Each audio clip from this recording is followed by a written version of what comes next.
Hello, and welcome to Outnumbered the podcast. I'm Audrey. And I'm Bonnie. We are experienced moms to a combined total of 19 children. In our weekly episodes, we explore relatable topics using our perspectives of humor and chaos. Tune in for advice and encouragement to gain more joy in your parenting journey.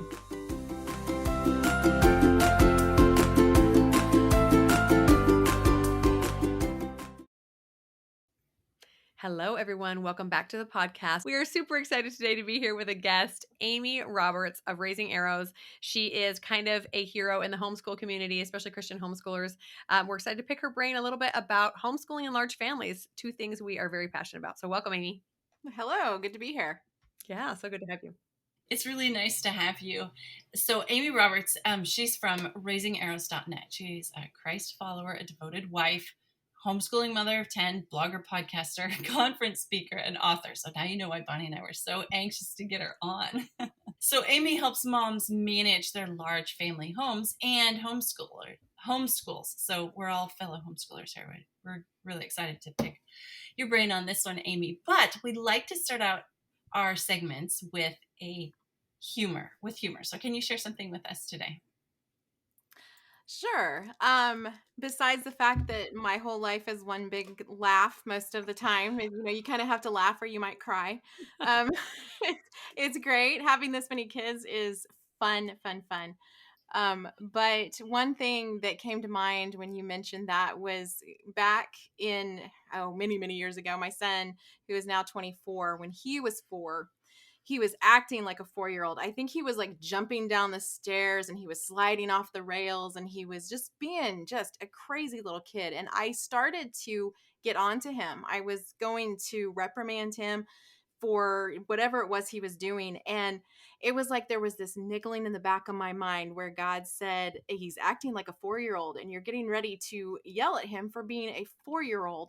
And it was this turning point for me that it's not really funny, but it was a funny moment in my life where I went, wait, he's 4 and he's acting 4. And it's okay for him to act 4. And it really changed the dynamic between my son and I. And then, subsequent kids from there, I realized that kids are kids and they do kid things. And it is okay. Not everything is a battle. Not everything is a crisis. And especially as you get more and more kids and on down the road, not everything can be a crisis because you'll drive yourself crazy. You don't have the energy or time for that, for sure. Oh. Oh, I love that. We've mentioned that on the podcast before too, that there's a big difference between disciplining for, corrective behaviors, correcting behaviors before they become a problem, and just letting children be children. So what a great reminder for sure. Okay, so for those of our listeners who do not know who you are or not familiar with you, can you just tell us a little bit about you and your family? Sure. My husband and I have been married since 1996, and we have 10 children. Our oldest is 24, and our youngest is 5. And we have been homeschooling from the beginning. So when my son was about 4.5, my oldest, we started homeschooling, and we're very eclectic homeschoolers. So we use lots of different resources and products. And we have been doing that now for 20 years. And we have moved a lot. My husband was in the military, still is in the military, but we had a civilian break there for a while. And we also moved a lot during that time frame. So I've been in lots of different houses, lots of different circumstances. And as the family has grown, it's been a new adventure every single year of homeschooling, trying to figure out, how to integrate all those different ages. I like to have us homeschool as much together as possible. And I see it as a family growth experience for us, and we just enjoy it immensely. And so that's kind of us homeschooling wise. And then as part of that, about 16 years ago, I started writing online about our different daily interactions as homeschoolers in a large family. And that's where Raising Arrows was born from, was just my experiences raising and homeschooling these kids. Oh, that is a beautiful story. Yeah, that's really neat. That's just about, I'm like, there's so many similarities between your family and mine. Like our oldest is 24 and like all these similarities. So that's really fun. So, like with everything you have to do and all the moves in your busy life, as we know very well about with, large families as well, how did you get started sharing your life online? Like what was the impetus that you were like, yeah, I'm going to add this extra thing to my plate with everything else going on? So, I have a degree in English. I went to college to write and read. And so, when I came out of that, I already had a family. My husband and I got married while we were in college, and then we had a baby while we were in college. And so, when I settled down as a homemaker, I really wanted some sort of creative outlet. And our pastor's wife came to me and asked me to start writing for the church newsletter. So I did that, but then it was time for us to move. And when I left that area, I thought, what am I going to do now? I really wanted to continue to share and write, and it's just part of who I am. And at that point in time, blogs were brand new. This was, like I said, 16, almost 17 years ago. And there were these little spaces popping up where you could write and just share your life. And so that's what I did. I started a little blog. And I think at the time I was pregnant with my fourth. And, I was just telling a friend today that back then, you said adding to my plate. Back then, all of my life was very physically hands on. I was busy physically all day long, nursing babies, changing diapers, feeding kids. But mentally, I was talking baby talk most of the day. And there wasn't a lot of intellectual stimulation going on there. And so I think that was the intellectual conversation I was having at the end of the day. I was writing to whoever may read, and it was a great outlet for me. And so that's how it all started. And then, of course, blogs evolved from there to what they are now. But back then it was a very quiet, calm space. Yeah, that's so fascinating. We are constantly telling our listeners that self-care for mom is the most essential thing for a family's survival. And it seems like at some point, most of us get to a point where we realize there's something lacking. And it's usually a mental, emotional outlet where we can feel like a human being, an adult, and maybe even feel like we're contributing to something outside of ourselves. So I love that you Yeah. found that in those early years. So it seems like that's what benefited you the most from that blog in those early motherhood years. But what do you think has been the greatest blessing you've seen overall in your life due to your online presence? Just being able to be that Titus 2 woman and pay it forward, all the things that God has shown me over the years and the way that he's brought women into my life. I think we are a very lonely culture these days. We don't have the get-togethers and the clubs and the things that we're very much a part of our parents and grandparents generation. It's a lot online. And unfortunately, online is not quite the same as in person, but for many moms, that's all they have is what they get online. And so I think for me, the blessing has really just been being able to speak into other women's lives and share truth with them and help them to see that motherhood is beautiful and that it is not something that needs to stress you out. There are ways to keep that stress at bay and to enjoy these little years and the growth process. And as they get older and older, it's just a beautiful thing. And I want to share that with people. And I have seen over the years, I have readers who have been with me the entire 17 years. And it is so fun because our kids have grown up together. And I have people that I call friends that were reading clear back, a decade or more ago. And so it's been a real blessing to have that online space and to be a part of a community that still has that Titus 2 feel to it, where we're sharing with one another and biblical truths. That is really, really special. That's kind of one reason why Bonnie and I started the podcast is to get together is because like we felt we had all these things to share and we wanted it to be like as if we were sitting on a park bench and our kids were playing and here we're just kind of this group of moms together chatting about, this thing and that thing about motherhood and about kids and all that. And it's really neat when we can see the things like that technology has opened up to us, that we can share, like we can connect and share like that. Yeah. We also know it's not all good. And we Yeah. wanted you to talk about like some of the hardest aspects of having your life public online, and like how you manage that. Um, some of the hardest things are simply being critiqued for little things. YouTube is a brutal place, and people are sometimes unkind. And clear back when I had my seventh child, it wasn't YouTube, it was the blog itself. And I had posted a picture of my daughter holding the new baby, and she was just holding him in her lap while she read a book. That was it. Well, I got roasted online for this. My daughter obviously did not want to hold this baby, and here I had forced her to hold this baby. And I mean, they read into a photo that, so that kind of stuff is hard and ugly, and you kind of have to grow a thick skin and just realize there are some very bitter people out there who kind of just need Jesus.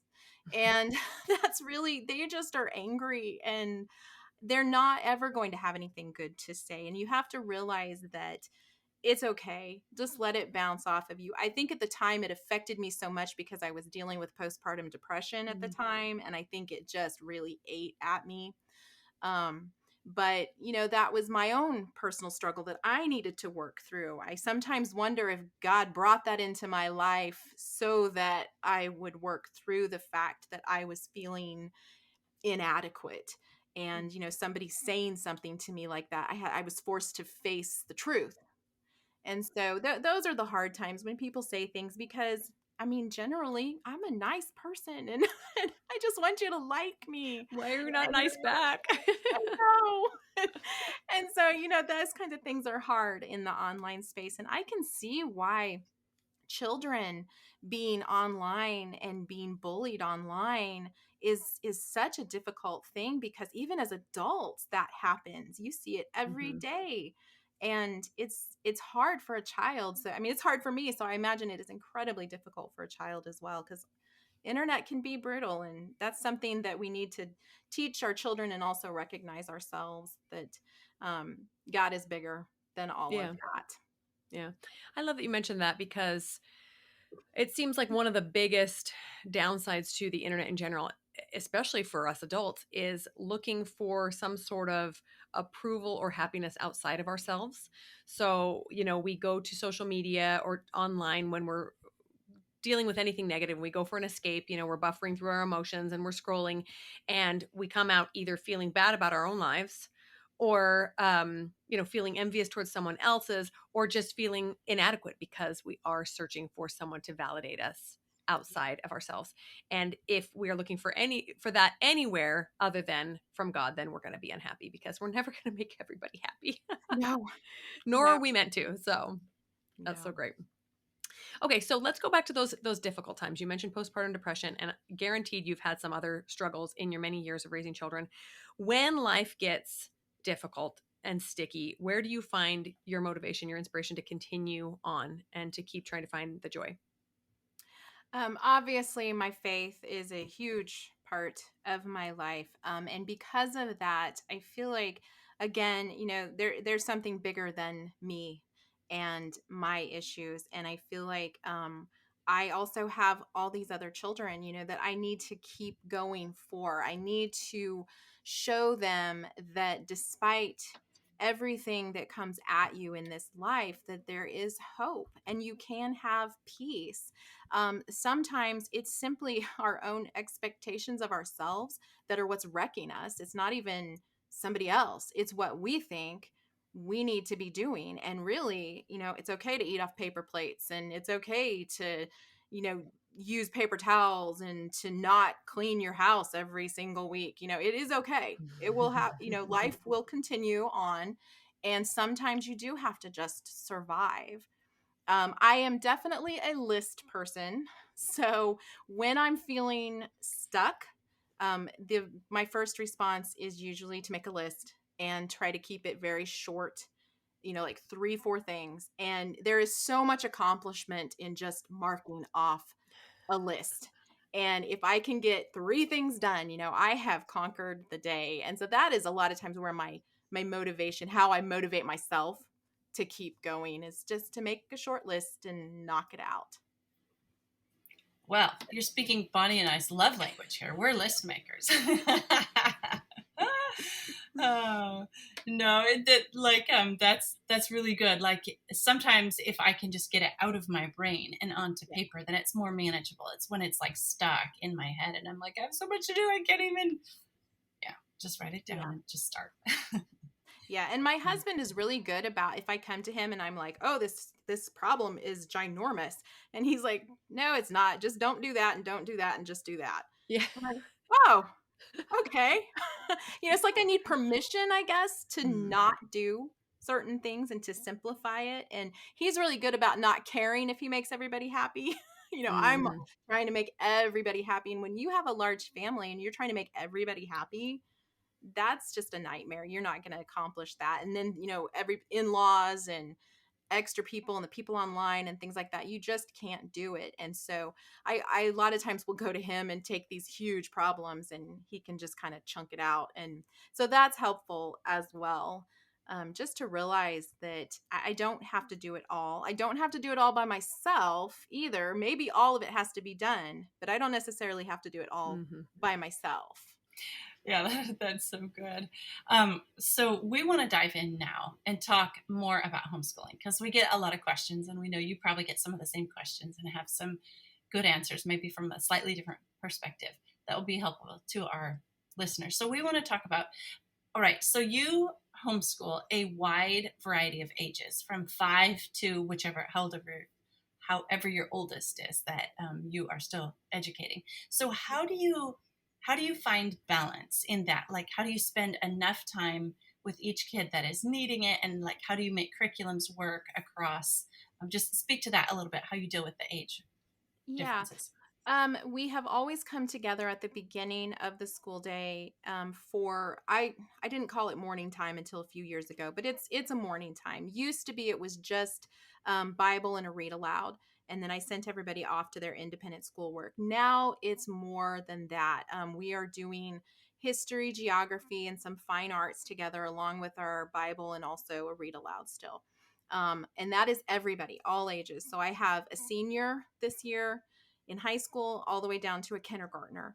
And we come together at the beginning of the day. We go through those things. Some of it, they're not catching. The little ones aren't catching at their level, but they're there. They've got a coloring page or they've got their Paw Patrols and they're playing on the table while they're listening. They'll get all of this again when we cycle back through because history is the backbone of a lot of what we do. So our literature is based on that. Our geography is based on that. And so we're reading through history all together. And I kind of start, I try to teach to the middle grades. So like my junior high students are the ones that the material is mostly for.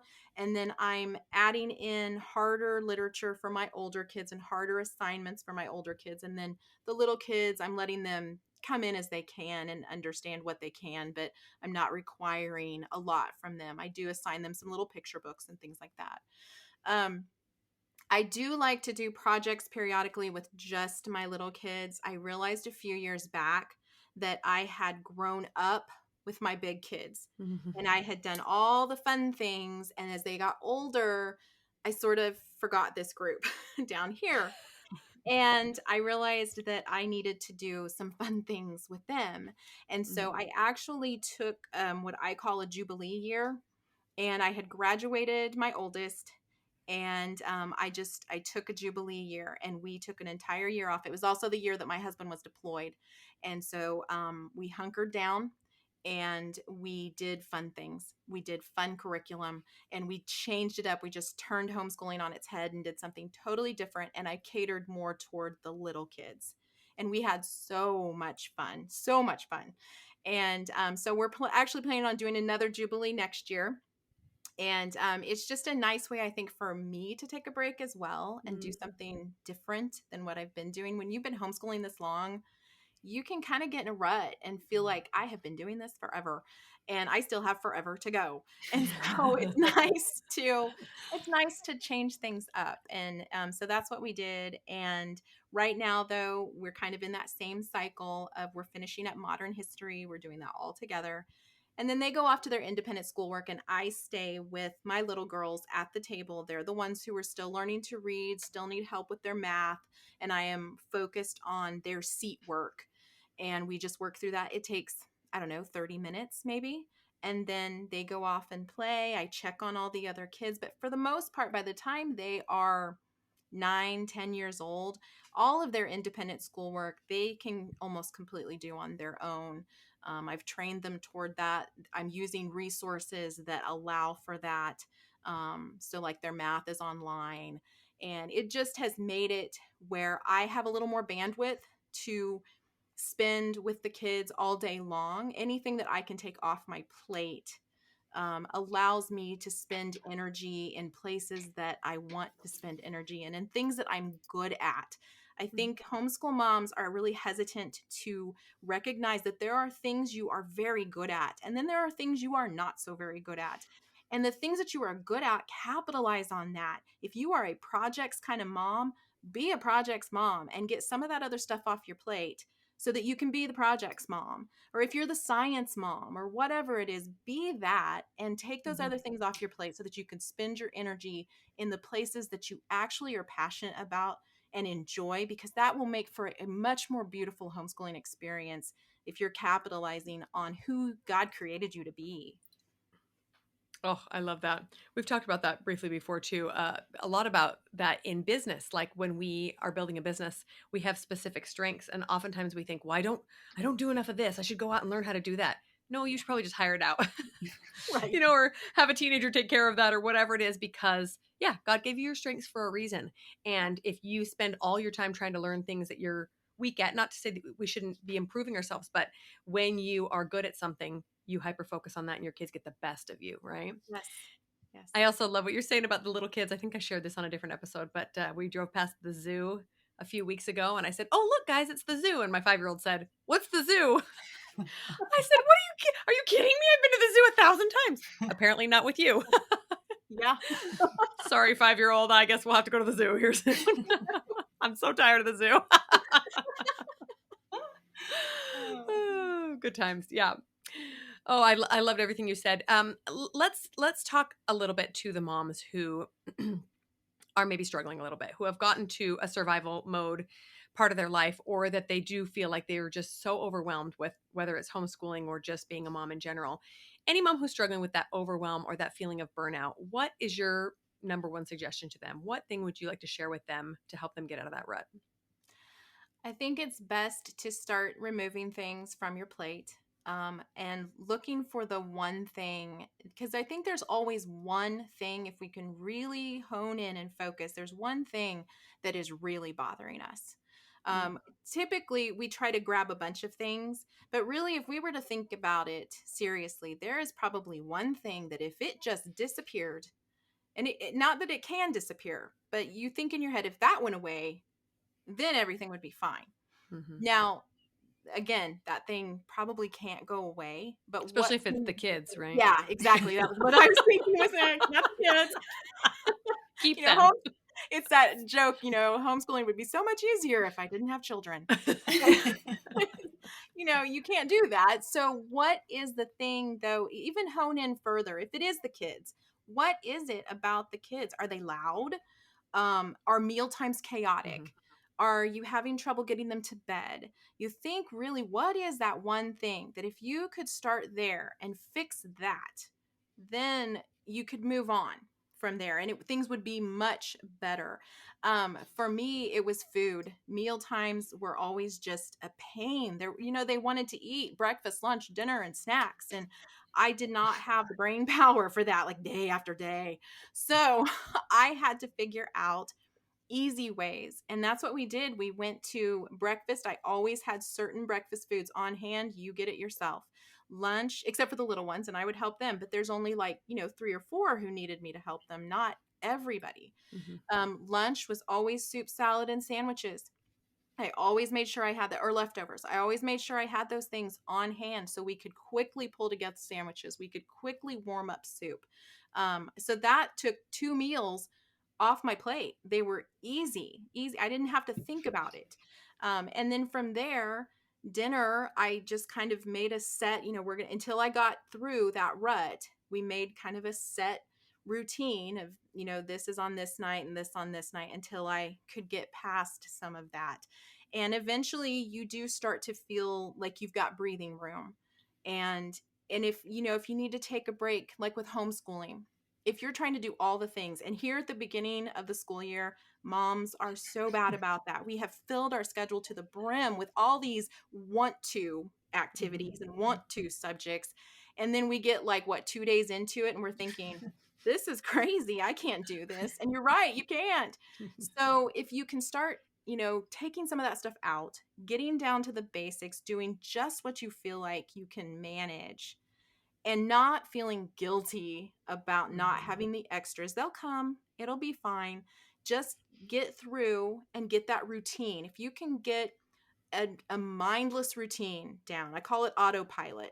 If you just get to where you do this, then this, then this, every single day, it will be autopilot. And that's when your brain doesn't have to think about it anymore. And you can start adding in the other things. I don't recommend that homeschool moms start out with this huge full-blown schedule at the beginning of the school year, because it's too much. Unless you've been doing that year after year, it's too much. You've got to start slow. And again, lower your expectations too. We used to have a family friend who said I was having a bad day until I lowered my expectations. It is the truth. You can change a bad day to a good day simply by telling yourself, I don't have to do that. I don't have to do that thing that I'm telling myself I have to do. And I know a lot of times there are so many things that we feel like we have to do, that if we just stepped back and realized, some of those things don't matter.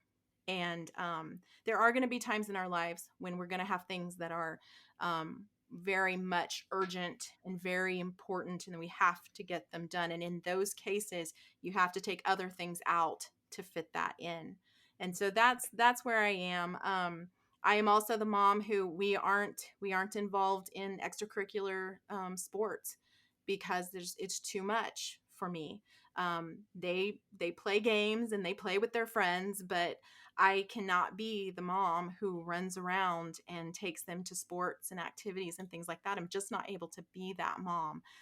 Some moms can do it, and they've taken other things out of their lives in order to do that. And so you can't look at other moms and think, well, why am I not doing that? Because they've probably sacrificed something else. And there it goes back to that, respecting who you are as a family and who you are as a mom. And if you can't do certain things, you got to be okay with that. Oh, those are such wise words. And just side note here, our real tagline on this podcast is lower your expectations. We say it like every episode. I said it for you. Yes, thank you. Oh, I know. Yeah, those are such wise things, wise counsel. Like, if you're overwhelmed, if it's too much for you, it's because it's too much for you, right? Like, yeah, overwhelm, it's too much. And so that's such good advice. Like, just where is that one thing that's bothering you? Yeah. And no apologies. If you can't do it, you can't do it. It's okay. Yeah. You have to be in good condition to take care of your family's basic needs, like, there, and then you can add to that, like, whatever you prioritize next. So we wanted to ask you one last question. Like, what does self-care look like for you? We'd love to encourage that in our audience and moms, because it helps us be so much better moms. So we want to know what do you do for self-care? So, I've had a love-hate relationship with self-care over the years. I think I didn't take care of myself very well for a very long time.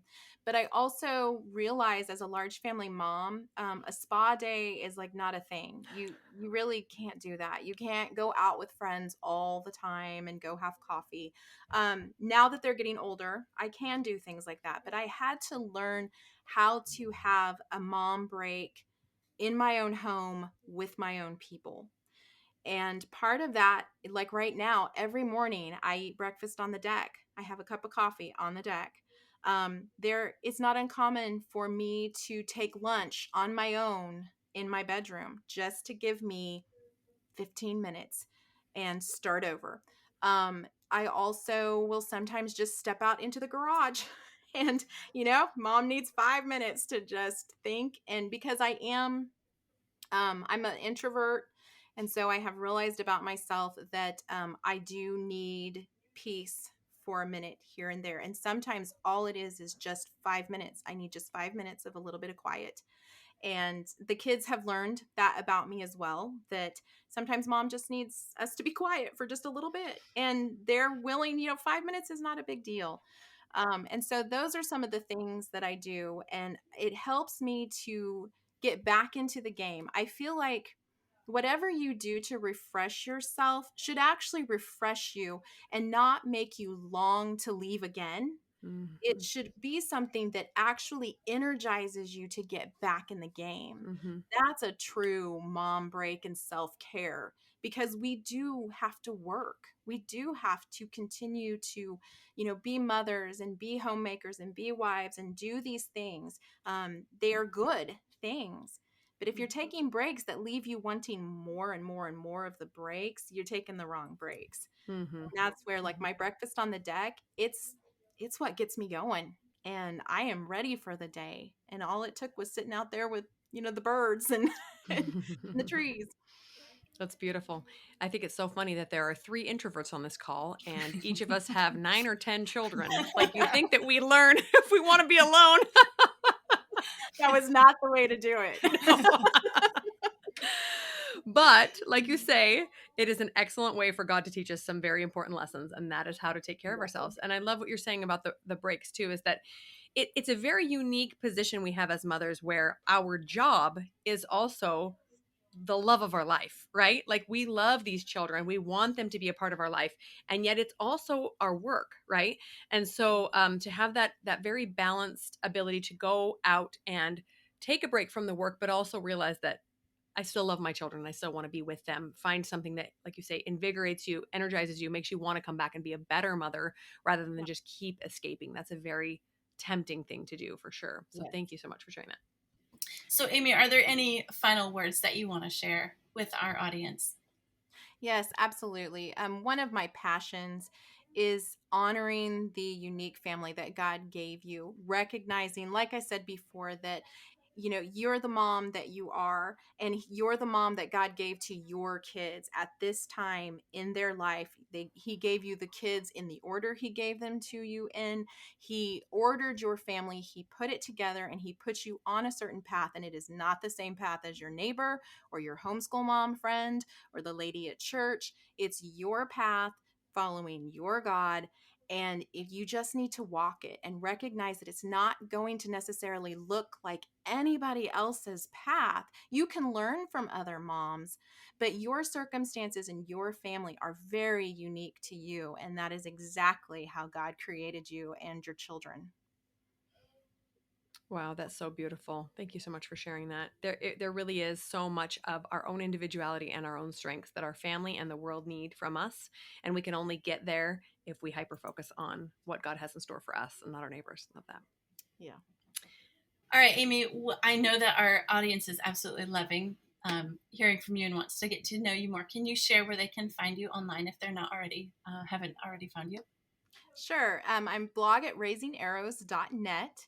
And you can pretty much find me at that handle pretty much everywhere. I'm Amy Raising Arrows on Instagram, and Facebook is Raising Arrows there. And then I'm also on YouTube with the Raising Arrows channel. And my podcast is also Raising Arrows. So you can pretty much just Google Raising Arrows. And if you see my face, that's me.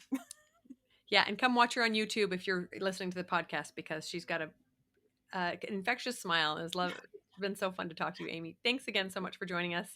And we are so appreciative to hear from you. And hopefully you guys have all learned something from her as well. And we will talk to you next week. I'm Bonnie. I'm Audrey, and we're outnumbered. Thanks for listening, friends. Click the link in the show notes to subscribe to our email and never miss another episode. Show us some love by leaving a review on iTunes or sharing the podcast with a friend. Thanks for all your support. We'll talk to you next week.